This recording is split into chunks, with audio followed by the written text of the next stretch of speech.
In a beloved S-shaped strip of land, Vietnam is a multi-ethnic country with 54 distinct ethnic groups living and fighting together for national construction and defense for thousands of years. In this historical process, culture has generated an invisible power for the country. The combination of 54 ethnic groups has created Vietnamese culture as a colourful, bright, but simple and close picture. Each group represents a unique colour gamut, contributing to the flawless picture. When visiting Vietnam Museum of Ethnology and the windy capital of the ancient northernmost Vietnam base, people can feel great happiness as if they were going along the length of the country.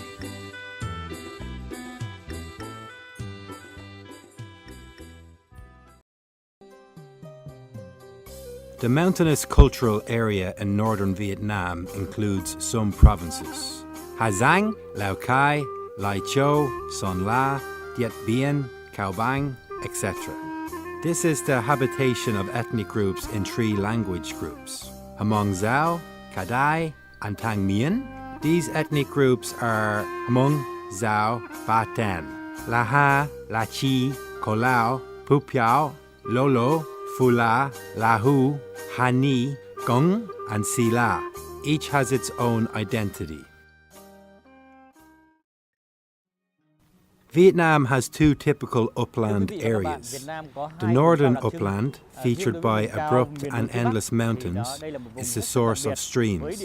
People live on mountain sides. It's hot in summer and cold in winter. This itself created the distinct cultural identity of inhabitants here. The imposing and rich savannas aren't called highlands, but these places and mountains are the habitation of ethnic groups. And now our filmmaking group is present at Vietnam Museum of Ethnology. Let's discover the Northern High Mountain region in the outdoor exhibition, whose values are preserved in the museum.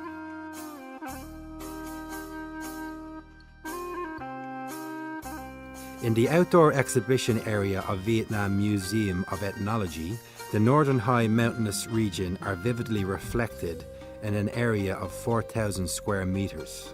The tourists seemingly immersed with imposing and endless mountains and sound of panpipes and flutes to call friends, etc. The Northern High Mountainous region has 3 typical works to reflect cultural life of people in uplands. The traditional houses of the White Hmong Dang Da district, Ha Giang province, the statue groups of Hmong families in markets, the surrounding landscape system, stone, fences, shifting cultivating areas, terraced fields and indigenous trees such as peach, plum and corn, in association with the landscape of the northern mountainous region, the master of the house.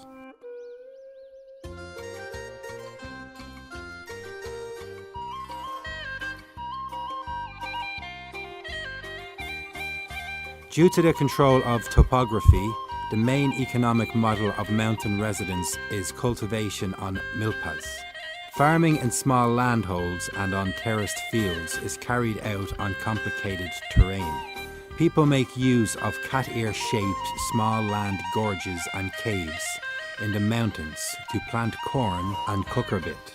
It's very interesting that with such difficulties, Highlanders still created ploughs to replace human labour.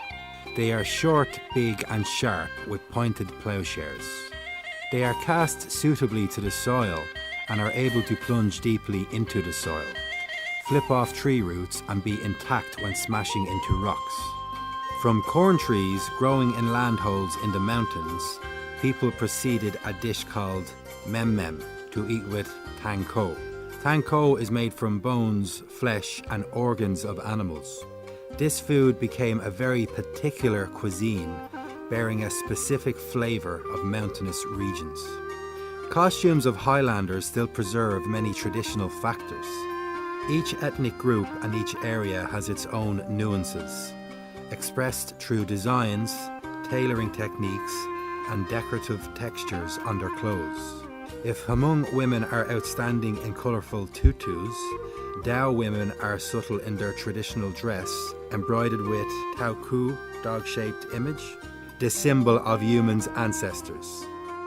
If Fula women in Safo group are impressive, with palm-shaped and mountain foot-shaped designs on their costume, Pupiao and Lolo women are highlighted by geometric patterns.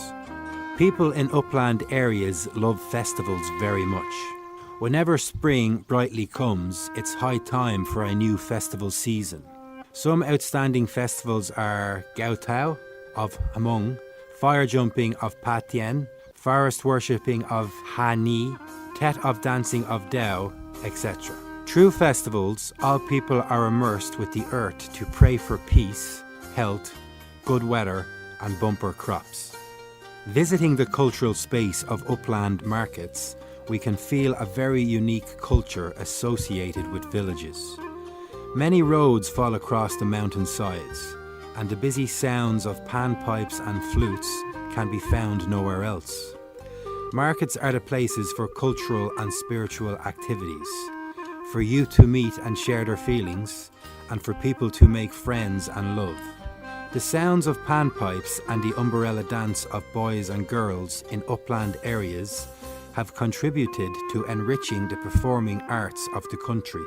It's important that the panpipe tone has warmed villagers, dispelled the silence of mountains, and increased love of Hmong girls and boys. The museum has reappeared life in Hmong houses. Every year on Tet, many Hmong girls and boys participate in markets, cook tang ko, corn liquor, and men, and play the flute and dance with panpipes. Ethnic groups in the North Mountainous areas mainly live on cultivation. Their main food crops are rice and corn. It can be said that cultivation on milpas plays a very important role in the lives of people in uplands. It is associated with landscape and environment of the tribes. People use fields that have been burned, hoed up or ploughed to cultivate. Hmong, Lolo, Pupiao, Kolao and Red Dao people farming in narrow fields with high slope utilize the land position and shifting cultivation to grow corn and potato. People here also grow long-time industrial crops such as tea, cinnamon and specialty crops including cardamom, acanthopanax, kohlrabi, cabbage, fruit trees and other farm crops. Cultivation in small landholds of mountains is the typical cultivation form of people in uplands. In milpas, people practice slashing, burning, hoeing, ploughing and sowing. Corn is the main crop in Hmong fields. In rice harvests, people use cutter to cut each rice ear, bind them in sheaves, then dry them right on the field before bringing them home. Corn is grown in March, April, and harvested in July every year. In addition to shifting cultivation, people also take advantages of sloping terrain and improve land to both cultivate water rice and maintain soil nutrients. Because of the quite disadvantaged terrain, difficult transport, that many villages are constructed on high mountainsides, village fairs in uplands are held every 5 to 7 days. These days, on trails crossing the mountainsides, each group of people come in flocks to the fairs. Some people wear papooses on their backs. Some people lead their horse carrying goods. It's very special that the goods brought into the markets are very simple and essential. They are agricultural and forestry products, food, livestock and poultry, etc. But the most important is the honesty in trading exchanges. Fruits are held in baskets sophisticatedly knitted by bamboo or packed in prinium and palm leaves. Bamboo shoots, cat's ears, mushrooms, peppers, garlics and gingers are threaded. The honesty is also expressed in fixing prices of goods, sometimes inflexibly fair. For instance, every bundle of vegetables, string of bamboo shoots, fruit basket, even a chicken or duck, no matter how it's big or small, or a kilogram of fat or lean meat, is sold in the same price. They never lower their prices, although they can't sell their products that day. When the market is closed, they can bring their unsold goods home and sell them in the coming markets. All are very simple and close, showing the typical flavour of mountains and forests. People come to the markets not for commercial purposes of buying or selling something, but for meeting and talking with other people. The sound of talking and laughing make everything boisterous, breaking the inherent silence of mountains and forests. Just a tang ko pot or steamed fishes baked greasily in yellow can make people legless. They play lei ko game so passionately that mountains and forests are also deemed to move. The sound of panpipes and flutes seem to earnestly call friends and cover all high mountains and thick forests.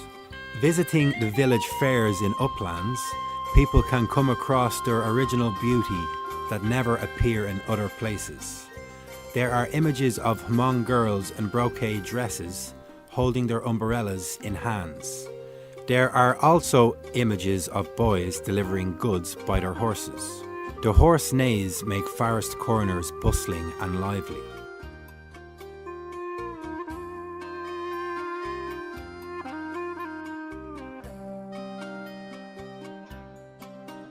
Umbrellas cover sky and clouds. Horses neigh as if it's time to fight. There are always grounds for tying horses before people enter upland markets. Some grounds are very crowded with hundreds of horses under the halo of palm forest. Because horse is the most important means for ethnic groups, it is close to Highlanders whenever they are happy or sad or facing difficulties.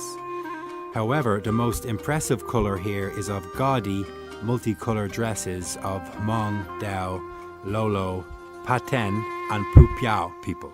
Hmong men and women play the panpipes and dance with umbrellas in a romantic and touching manner. Especially in the market corner of food culture, tourists can enjoy tang ko and mem mem and corn liquor, which are self-proceeded and distilled by Hmong people.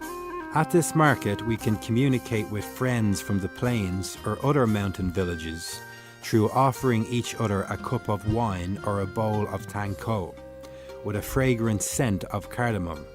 The honest and sincere communication of mountainous people in village fairs has opened people's hearts.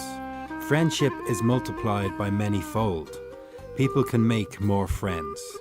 Regarding Hmong couples after their hard-working days on the fields, the market days are opportunities for a wife to encourage her husband by fully feeding him with tang ko and letting him entirely get drunk on wine with his friends. The wife is seemingly happier when her husband is completely drunk. Perhaps she has a particular explanation. Her husband gets drunk, he intimately exchanges with his friends, and every husband needs this sincere and enthusiastic virtue. Getting drunk, he can lay beside stump or roadside, but his wife still patiently holds an umbrella and waits for her husband to sober up. At that time, she takes out her linen ball to connect fibres, which seems to strengthen the love and maintain the traditional handicraft. When her husband sobers up, she lets him go back to the horse and lead the horse back to the mountains. After the village fair, married love is multiplied.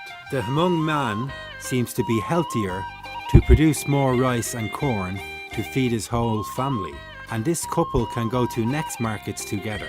Perhaps this is a unique tradition of Hmong people.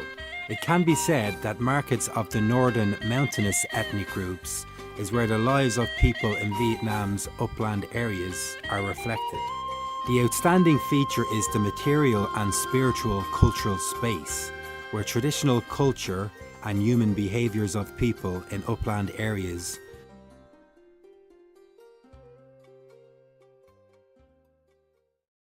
Hà is an area converging the culture of 22 brotherly ethnic groups. In this province, Hmong accounts for a large amount. Regarding the northern upland culture, we can't help mention the Hmong culture, especially the traditional houses of the white Hmong in Hà Giang province. A meticulous work is chosen to go on display in Vietnam Museum of Ethnology. Villages of high mountainous groups are built on high mountain slopes or halfway up the mountain with cool climate but rare water and difficult transport. There are three types of houses in upland areas: stilt, earth or half-stilt, and half-earth. They are traditional houses of Hmong, Dao and Paten ethnic groups. The half-stilt and half-earth house is the typical cultural feature of La Chi Dao group in the northern central Vietnam and a part of the Lolo. These models represent three typical houses of Hmong Dao, Ca Dai and Tang Mien ethnic groups. They are the earth houses of Hmong, the half-stilt, half-earth of La Chi, and the stilt houses of La Ha people. Zhao and La Chi people living half down the mountain usually make use of lowland to build their half-stilt and half-earth houses. These houses include two overlapping roofs. The higher roof covers three stilt compartments for staying and living. Just a compartment on the ground is used to cook and store agricultural equipment and rice mortars, etc. Each house has only one staircase between the ground and the floor. On the floor, the left compartment has two chambers. The front compartment is built to store belongings of parents, and the other is a kitchen used to heat the room and cook meals. The second compartment is the altar of the second-born child. The last one is for the first child. Unmarried daughters have no private rooms. They usually sleep on stilts to the left or the front room. The house walls are made of land. An only door is opened in front of the house. Houses of Hmong, Hani and Lahu people have earthen walls and wooden roofs. It is cool in summer and warm in winter. It can also avoid storms. Houses of Hmong people are usually built based on the land direction. Their backs lean on mountains. They have wooden gates and are surrounded by 1.5 meter high stone fences. The gates are made of solid wood with two doors opening inwards. The gate roof is covered by zao bark or tiles. The gate framework includes two main pillars and two auxiliary ones, two supporting pillars, and horizontal and vertical girder system that is linked together by smooth tenons with gluts to create a solid framework of gate. The middle compartment is always larger than two next ones. All compartments have partitions made of wooden pieces and doors between each two compartments. The middle one has a main door. The two auxiliary ones have doors to go behind the house and doors to go inside the house. All the doors are wooden and have hinges. Hmong houses always have a wooden attic to hold family furniture and two next auxiliary attics to store food such as rice, corn, barley, maize, beans, peas, and other equipment. The attics are also the sleeping places for the sons when some guests visit the family. Women cannot sleep in the attics. In the houses of white Hmong people, the sleeping place of each family member is clearly arranged. The right inside room is the bedroom for the host couple. The opposite room is for daughters-in-law and daughters. Guests and other members in the family will sleep in the left room. Ancestors' altar is a little slanted towards the right with a ghost pillar. It is a big sheet of paper on wall that is embroidered with circular patterns. It is a big sheet of paper on the wall that is embroidered with circular patterns and some chicken feathers that are red with chicken blood. When worshipping, people use a wooden table under the altar to put meat, alcohol, and incense burner, and the priest will carry out rituals here. The kitchen is located in a small area in the structure of Hmong house, but it plays a very important role. It reflects the family traditions, orders and disciplines, as well as the business and prosperity of the family. It is located at the end of the house. The framework of smoking shelf is firmly established. This shelf is seen as a corn reserve storage of the family.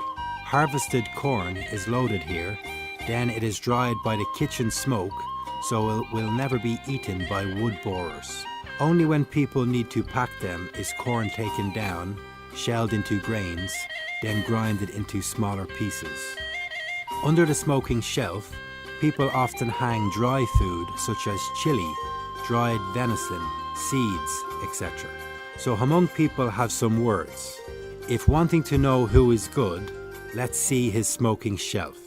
The kitchen is the place showing the personality, talents and skills of the man in Hmong families to organize a family towards effective business and prosperity.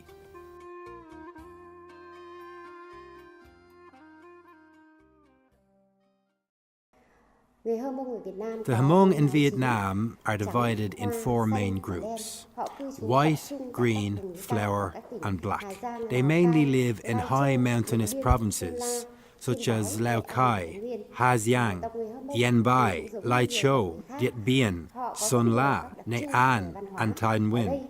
Similar to other ethnic groups, they have lots of distinct cultural features. Now, we just mentioned their outstanding features. Firstly, regarding the residential geography, they like living in high mountains with cold and dry weather. They have the traditions to readily change their home to another new place if the living conditions aren't suitable. They quickly get used to changes despite living in agricultural society or industrial society in developed countries. Therefore, at present, we can meet many Hmong people in developed countries such as the US or some other countries which are very successful in both science and business. Secondly, regarding eating and drinking customs, they have vegetable soup which is tasteless without salt to eat with men mem. Thirdly, regarding their costumes, basically they prefer gaudy colours and they are very good at clothes gafting techniques. In marriage and family, they have customs of dragging wife or robbing wife. The coherence in their community is high. For people in the same line or sharing the common origins with Hmong people, they will help them with all their hearts in any circumstances. Regarding music, their unique instruments are panpine and flute. In terms of sports, they like horseback riding, horse racing and shooting. Regarding the architecture of Hmong houses, irrespective of many different localities and ecological areas, their houses have some following unique features. Firstly, they are earthen houses. All activities are carried out on the ground, not on the floors as in stilt houses. Secondly, the major materials of these houses are herbs such as wood, bamboo and leaves. Thirdly, in the house architecture, the main pillar or ghost pillar in the compartment of hosts plays a particularly important role, because this is the inhabitation of the host's souls according to the conception of Hmong people. In the history of 54 Vietnamese ethnic groups, Hmong people, with its own culture, has contributed to the cultural identity of the northern mountainous areas. Visiting the Vietnam Museum of Ethnology and learning the culture of the northern mountainous areas, we can experience the lives of mountainous people, live with high mountains and thick forests covered by smokes, with the melody of panpipes and flutes touching people's hearts.